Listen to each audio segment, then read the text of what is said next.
Hello दोस्तों, क्या आपने कभी नोटिस किया है कि कुछ लोग को ओज़ेम्पिक या सेमाग्लूटाइड इंजेक्शंस देने के बाद उनका चेहरा दुबला हो जाता है, पतला हो जाता है, वो चेहरे से ज़्यादा बूढ़े लगने लगते हैं।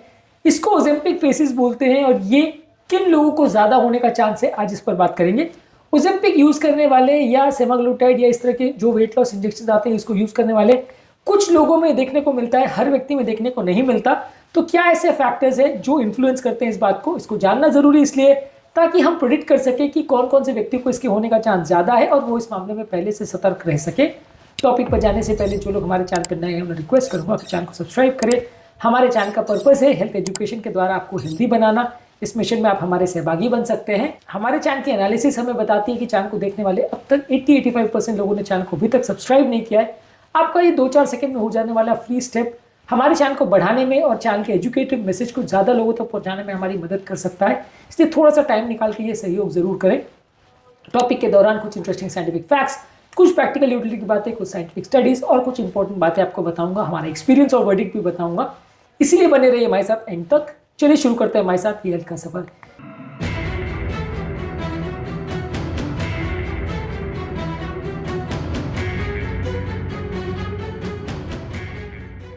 क्या आपने किसी व्यक्ति को ऐसा देखा है जिसको ओज़ेम्पिक या इस तरह के इंजेक्शन यूज करने के बाद चेहरा उनका पतला पड़ गया? कमेंट सेक्शन में लिखकर हमें बताएं।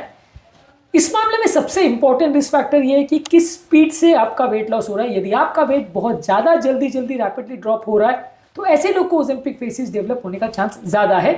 New England journal of medicine में एक आर्टिकल पब्लिश हुआ था जहां पर बताया गया था कि सेमाग्लूटाइड 14.9% वेट लॉस करता है 68 वीक्स में। और ज्यादातर इस तरह के लोगों में अगर किसी व्यक्ति को पिछले 3 महीने के अंदर 10% से ज्यादा वेट लॉस अगर 3 महीने के अंदर हो गया तो वैसे लोग को ये फीसेस देखने को ज्यादा देखने को मिल रहा था। तो बेसिकली मतलब ये है कि अगर बहुत जल्दी आपका वेट लॉस हो रहा है तो ये प्रॉब्लम ज्यादा देखने को मिल सकती। यदि थोड़ा स्लोली आपका वेट लॉस होता है, यानी कि मान लीजिए अगर आपको 20 किलो करना है, 1 साल में करना है और आप हर महीने अगर 2 किलो के आसपास कम कर रहे हो 20 से 25 किलो कम करने के लिए, तो वो ज्यादा हेल्दी है। एज कम्पेयर अगर आपको 20 से 25 किलो करना है और आपने 2 महीने में 10 किलो कर लिया कम, तो वो आपके लिए कम अच्छा है। और ऐसे चीजों में आपका चेहरे का फैट लॉस होने का चांस ज्यादा है। ज्यादातर ये ओज़ेम्पिक फेसेस होने का कारण ये कि हमारे चेहरे पर कुछ फैट पैड्स होते हैं जो कि हमारे चेहरे की इलास्टिसिटी और मोटापन को मेंटेन करने में मदद करते हैं। ये ज्यादा फूल जाते हैं तो चेहरा ज्यादा मोटा हो जाता है। ओज़ेम्पिक इनको कम करता है, लेकिन अगर ये बहुत ज्यादा कम हो जाते हैं और फैट पैड पूरी तरह से खत्म हो जाते हैं तो चेहरा पतला पड़ सकता है और स्किन लटक जाए, ऐसा हो सकता है।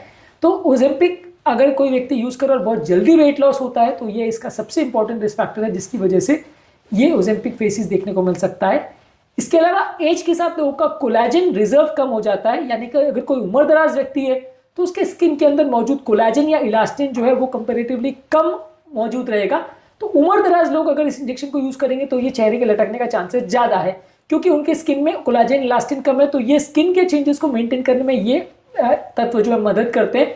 अगर स्किन में पहले से कम है तो स्किन खराब हो जाएगी। ये वैसे ही कि जैसे एक फ्रेश रबर बैंड है वो ज्यादा इलास्टिक रहेगा, एक पुराना rubber band worn out rubber band उतना इलास्टिक नहीं रहेगा, वो अपनी इलास्टिसिटी लूज कर देता है। तो वैसे ही स्किन अगर नई है या यंग पेशेंट आदमी यूज कर रहा है तो उसको ये प्रॉब्लम कम होगी। उम्र दराज पेशेंट में चांसेस ज्यादा होंगे इस तरह की प्रॉब्लम होने के, यानी 45 की एज के बाद ये ओज़ेम्पिक फेसेस होने का चांस ज्यादा होता है, ऐसा जर्नल ऑफ कॉस्मेटिक डर्मेटोलॉजी में बताया गया था। इसके अलावा किसी व्यक्ति का बॉडी फैट डिस्ट्रीब्यूशन कैसा है दवा को चालू करने से पहले वो भी डिसाइड करता है कि चेहरा पतला पड़ेगा या नहीं। यानी जिस व्यक्ति का सबक्यूटेनियस फैट पहले से ही कम है और चेहरा पहले से ही पतला है उसको ये चांसेस होने का चांस ज्यादा है। ओबेसिटी जर्नल में 2023 में एक आर्टिकल पब्लिश हुआ था जिसमें बताया गया था कि अगर किसी व्यक्ति का बेसलाइन फेशियल फैट अगर कम है तो वैसे व्यक्ति को ये ओज़ेम्पिक फेसेस होने का चांस कंपैरेटिवली ज्यादा है। इसके अलावा अगर कोई व्यक्ति पानी का ध्यान नहीं रखता और बॉडी का प्रोटीन इंटेक कम रखता है, पानी भी कम होता है, तो इसका फेशियल मसल पर इफेक्ट पड़ता है और इसकी वजह से भी प्रोटीन लॉस और फेशियल टोन लॉस होने का चांस ज्यादा है। न्यूट्रिशन और मेटाबॉलिज्म जर्नल में बताया गया था कि 22% लोअर फेशियल मसल थिकनेस उन लोगों में देखने को मिला था जिनका प्रोटीन इंटेक और हाइड्रेशन कंपैरेटिवली कॉम्प्रोमाइज था। यानी इंपॉर्टेंट मैसेज ये है कि हाइड्रेशन इंप्रूव करिए, प्रोटीन ज्यादा लीजिए यदि आप ओज़ेम्पिक फेसेस से बचना चाहते हैं तो। इसके अलावा फीमेल पेशेंट में ओज़ेम्पिक फेसेस खासकर पोस्ट मेनोपॉज़ल फीमेल्स में होने का चांस ज्यादा है, क्योंकि उनका सबक्यूटेनियस फैट कंपैरेटिवली कम होता है और उनका कोलाजन रिजनरेशन कंपैरेटिवली कम होता है। तो हार्मोनल चेंजेस की वजह से भी इस पे फर्क पड़ सकता है। यानी 45 की एज के बाद अगर फीमेल्स इसको यूज करेंगे तो ओज़ेम्पिक फेसेस होने का चांस ज्यादा है। इस मामले में 2023 में एक आर्टिकल पब्लिश हुआ था जहां पे बताया गया था कि उम्र दराज पोस्ट मेनोपॉज़ल फीमेल्स में ओज़ेम्पिक फेसेस होने का चांस 2 गुना था as compared to male patients में। इसके अलावा आप कितना मसल लूज करते हैं वर्सेस कितना फैट लूज करते हैं, ये भी डिसाइड करता है कि कितना आपका जो ओजेम्पिक फेसिस बनेगा। 2023 में एक आर्टिकल में बताया गया था कि ओजेम्पिक से कम होने वाला वेट जो है वो 70% फैट और 30% मसल होता है, क्योंकि वो आपका ओवरऑल न्यूट्रिशन को कॉम्प्रोमाइज करता है, इसलिए प्रोटीन भी लॉस होता है और ओवरऑल मसल भी कम हो सकते हैं। तो अगर मसल लॉस ज़्यादा है तो आपको ओजेम्पिक फेसिस होने का चांस ज़्यादा है, यदि फैट लॉस ज़्यादा है तो थोड़ा कम रिस्क रहेगा। तो कितना आप मसल लूज कर रहे हो वो भी एक इंपॉर्टेंट फैक्टर है जो डिसाइड करेगा कि ओजेम्पिक फेसिस होगा या नहीं। यानी इंपॉर्टेंट मैसेज है कि प्रोटीन ज़्यादा खाइए और मसल मास को मेंटेन करने का प्रयास करिए। इसके अलावा जेनेटिक फैक्टर्स और आपकी कोलाजन की क्वालिटी भी डिसाइड करती है कि आपको कोई प्रॉब्लम होगा या नहीं। आपका जेनेटिकली कोलाजन की डेंसिटी यानी जो इलास्टिसिटी स्किन की है वो कितनी है, इलास्टिन कितना बनता है और फेशियल फैट कैसा है, ये भी डिसाइड करेगा कि किसी व्यक्ति को ये ओजेम्पिक फेसिस होगा या नहीं। यानी कि कुछ ऐसे फैक्टर्स भी है जिसको आप कंट्रोल नहीं कर सकते। इस मामले में COL1A1 जीन और EL1 जीन ये इंपॉर्टेंट है जो डिसाइड करते हैं कि आपको ओजेम्पिक फेसिस होगा नहीं। ये जेनेटिक चेंजेस है जिस पर आपका कोई कंट्रोल नहीं है। यानी कुछ ऐसे फैक्टर्स भी हैं ओजेम्पिक फेसिस जो बना सकते हैं जिस पर आपका कोई कंट्रोल नहीं है। इसके अलावा आप कितना टोटल बॉडी वेट लॉस कर रहे हो ये भी डिसाइड करेगा कि आपको ओजेम्पिक फेसिस होगा या नहीं।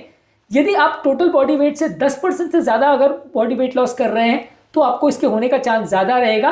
इंटरनेशनल जर्नल ऑफ ओबेसिटी में एक आर्टिकल में बताया गया था यदि आप टोटल बॉडी वेट जो है उसका अगर 10% लूज कर रहे हैं तो ओजेम्पिक फेसिस होने का चांस या फेशियल फैट वॉल्यूम के कम होने का चांस 15% है। यदि आप टोटल बॉडी वेट लॉस जो कर रहे हैं वो 15% है तो 30% आपका फेशियल फैट लॉस हो सकता है। तो कितना ज़्यादा टोटल बॉडी वेट आप लॉस कर रहे हैं उस पर भी डिपेंड करेगा। यानी 100 किलो का व्यक्ति अगर 20 किलो कम करता है तो ओजेम्पिक फेसिस होने का जितना चांस है, अगर वही 100 किलो का व्यक्ति अगर 40 किलो वेट लॉस करता है तो उसके होने का चांस बढ़ जाएगा। तो टोटल वेट लॉस जितना आप कर रहे हो वो भी डिसाइड करेगा कि आपका फेस पर फैट कितना कम होगा। इसके अलावा कुछ लाइफस्टाइल फैक्टर जैसे नींद, स्ट्रेस और सन का एक्सपोजर भी डिसाइड करता है कि कितना आपका चेहरे का फैट लॉस होगा। स्लीप मेडिसिन रिव्यूज में एक आर्टिकल में बताया गया था कि अगर किसी व्यक्ति का कॉर्टिसोल रिलेटेड कोलाजन लॉस है तो उसको ये रैपिड वेट लॉस के दौरान फेशियल एजिंग ज़्यादा देखने को मिलेगी। यानी जिसको स्ट्रेस बहुत ज़्यादा है, स्ट्रेस हार्मोन ज़्यादा है, उसको ये प्रॉब्लम होने का चांस ज़्यादा है। इसके अलावा अगर आप बहुत हाई डोज में ओजेम्पिक को यूज़ करते हैं और 1 साल से ज़्यादा यूज़ करते हैं तो ये ज़्यादा चांसेस है आपको होने का। यानी कि जितना लंबे समय तक आप यूज़ करेंगे और जितना ज़्यादा हाई डोज में आपको दवा यूज़ करना पड़ेगा उतना प्रॉब्लम ज़्यादा होगा। इसलिए मैं अपने ज़्यादातर पेशेंट को बोलता हूँ कि आप नेचुरल तरीकों को ओजेम्पिक के साथ यूज़ करिए और उस मामले में प्रोटीन पर भी साथ ध्यान दीजिए, उस मामले में आप फेशियल फैट पर भी ध्यान रखिए, फेस की एक्सरसाइज भी अलग से करिए। तो ये सारी चीज़ें आपके ओजेम्पिक से रिलेटेड फेस के फैट के कम होने के चांस को कम इंप्रूव कर सकती है और ओजेम्पिक फेसिस के बनने के चांसेस को कम कर सकती है। तो इस मामले में हमारा मैसेज ये है कि आपका जो वेट लॉस है वो थोड़ा ग्रेजुअल होना चाहिए, फेस की आपको एक्सरसाइज करनी है, हेल्दी फैट ज़्यादा खाइए, न्यूट्रिएंट डेफिशिएंसी नहीं होना चाहिए, स्ट्रेस ज़्यादा नहीं होना चाहिए, प्रोटीन ज़्यादा लीजिए, पानी ज़्यादा लीजिए। ये सारी चीज़ें इंपॉर्टेंट है जो कि ओजेम्पिक फेसिस होने के चांसेस को कम करती हैं। जितना ज़्यादा आप अग्रेसिव वेट लॉस करोगे, जितना ज़्यादा ओवरऑल वेट लॉस करोगे और जितना आपकी ओवरऑल जेनेटिक टेंडेंसीज है, ये सारी चीज़ें इन्फ्लुएंस करेंगे कि ओजेम्पिक फेसिस आपको होगा या नहीं। फिर भी 100% प्रेडिक्ट कर पाना पॉसिबल नहीं है कि किसको ये प्रॉब्लम होगी किसको नहीं, पर ओवरऑल ये मान के चलिए कि बहुत ज़्यादा समय तक यूज़ करना इंजेक्शन को बहुत अच्छा नहीं है। कोशिश करिए कि नेचुरल तरीकों से वेट लॉस हो तो ज़्यादा अच्छा है। कुछ हद तक आप इस इंजेक्शन की मदद ले सकते हैं, पर जिंदगी भर बहुत ज़्यादा वेट लॉस को इंजेक्शन द्वारा आप कम करने का प्रयास करोगे तो प्रॉब्लम होने का चांस ज़्यादा है।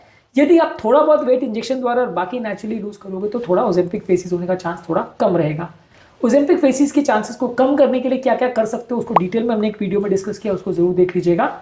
उम्मीद करूंगा कि आज के टॉपिक में कुछ नई बातें जानने को मिली होगी। जो लोग हमारे चैनल पर नए हैं उन्हें रिक्वेस्ट करूंगा कि चैनल को सब्सक्राइब करें। हमारे चैनल का मोटो है, हमारे चैनल का कोशिश है हेल्थ में से, हमारे चैनल का पर्पज़ है हेल्थ में एजुकेशन के द्वारा आपको हेल्दी बनाना। इस मिशन में आप हमारे सहभागी बन सकते हैं चैनल को सब्सक्राइब करके। आपके कमेंट्स हमें जानने में मदद करते हैं कि आपको हमारा कंटेंट कैसा लग रहा है, प्लस हमारे लिए मोटिवेशन और इंस्पिरेशन का भी काम करते हैं। इसलिए वीडियोस को देखते रहिए, शेयर करते रहिए और हेल्थ के सफर में हमारे साथ आगे बढ़ते रहिए।